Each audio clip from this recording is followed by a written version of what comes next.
New York here soon. So people like Mike are going to fill in the breach.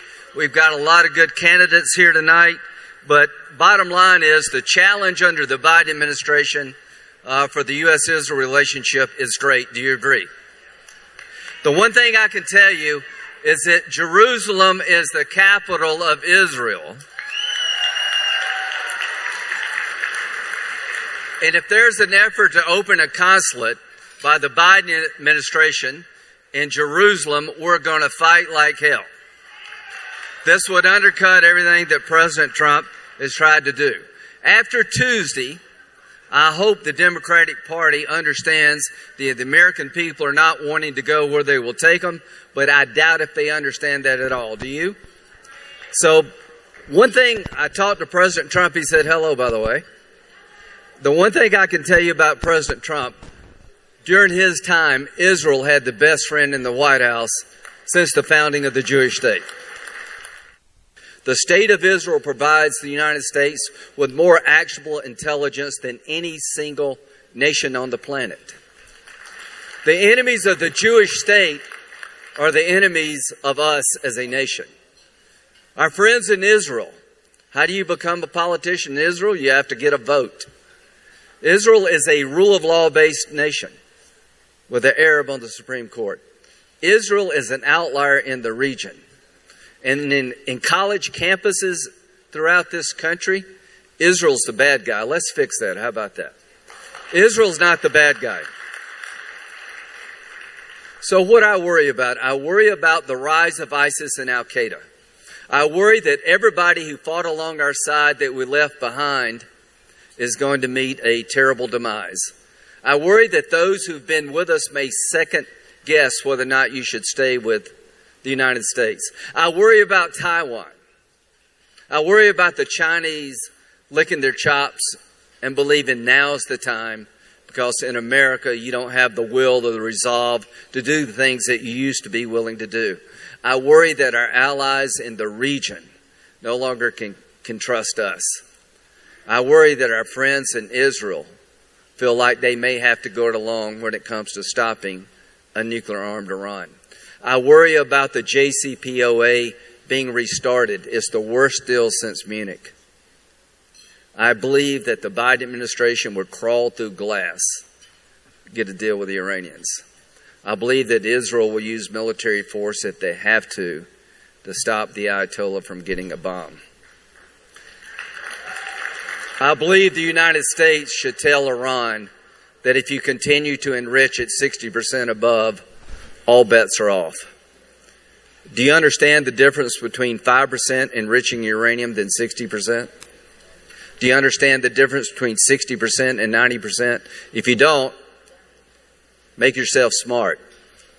At 90%, you're ready to make a bomb.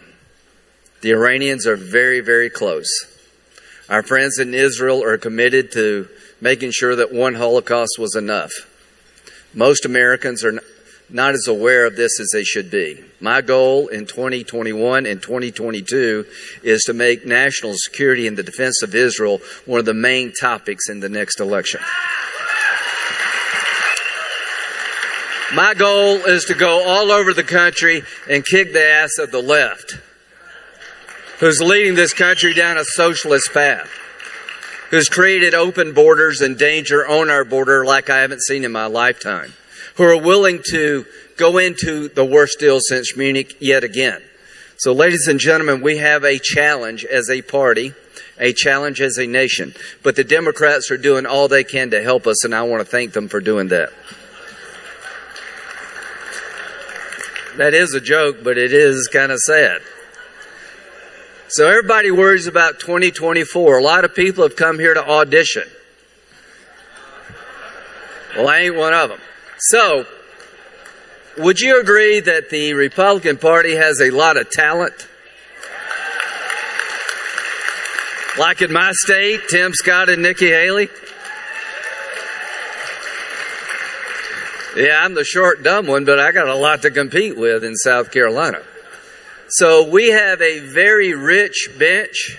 We have a lot of energetic people who have resumes I think would make them qualified to lead this nation. But none of that matters to me until you get 2022 right. Do you agree with that? If we don't take back the House, nobody to blame but us. The Democrats are doing all they can do to give us the House. Kevin McCarthy is going to be Speaker of the House if we just do the blocking and tackling. The RJC will be there, won't you? So all I can say is that 2022 is setting up for a blowout in the House. And when it comes to where I hang out the Senate, one senator makes a big difference. If we had one more senator, I would be the budget chairman, not Bernie Sanders. That's a good trade. All of this crap that you see happening would die with one more senator. So can we get that one more senator? You better believe it. I've never felt more optimistic than I am right now about us taking back the Senate. It starts with great candidates. We've got some. Chris Sununu, if you're watching or listening, please run.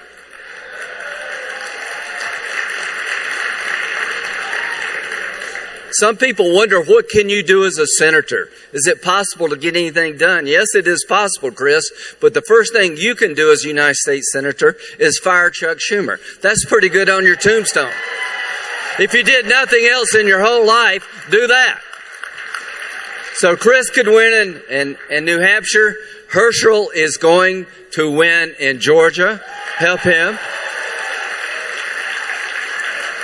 In Arizona, Mark Kelly is not John McCain. He's a nice man, but he's sitting on the sideline and watching the border just be run over. He's done nothing, in my view, to distinguish himself from the agenda of the far left. So Arizona's there for the taking. Ron Johnson from Wisconsin, as Mr. Smith goes to Washington really pissed off.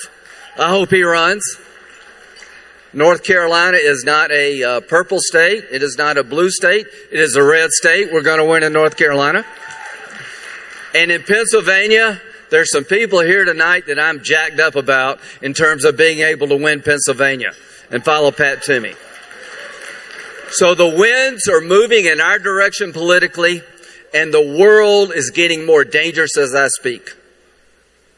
The world needs strong leadership in the Congress. The world needs this socialist agenda to end in the House. The state of Israel needs a more reliable partner. 2024. If we do well, like I think we will in 2022, then we're back in the game.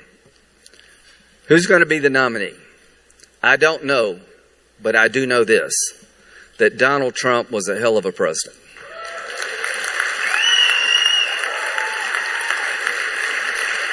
That from the time he gets up till he goes to bed, they're trying to destroy his life and his family.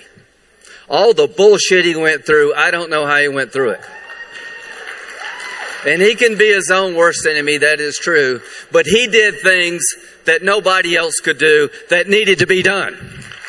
He got out of the Iran nuclear agreement because he knows a bad deal when he sees it. He convinced Mexico to help us for a change. And you know why Mexico helped us? They were afraid of Donald Trump. After you take on China and put tariffs on their products, do you think Mexico believed Trump when he said, if you don't help me, I'm going to put tariffs on your products? The Abraham Accords, how did that happen? The Arabs saw in Donald Trump somebody that understands Iran.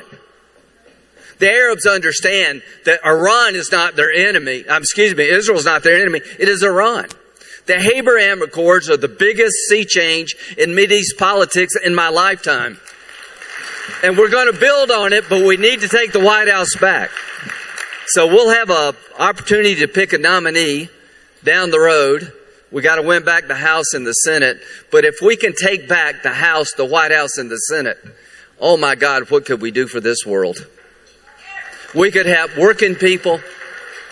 We could turn around bad foreign policy and replace it with strong foreign policy.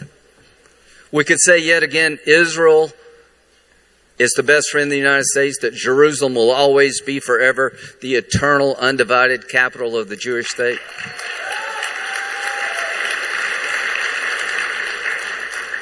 So choose wisely. Think hard. Work like your country depends on the outcome, because it does. Ladies and gentlemen, thank you for what you've done for me and people like me for all these years. I'm here to tell you that our work is going to pay off, and I will see you in Jerusalem.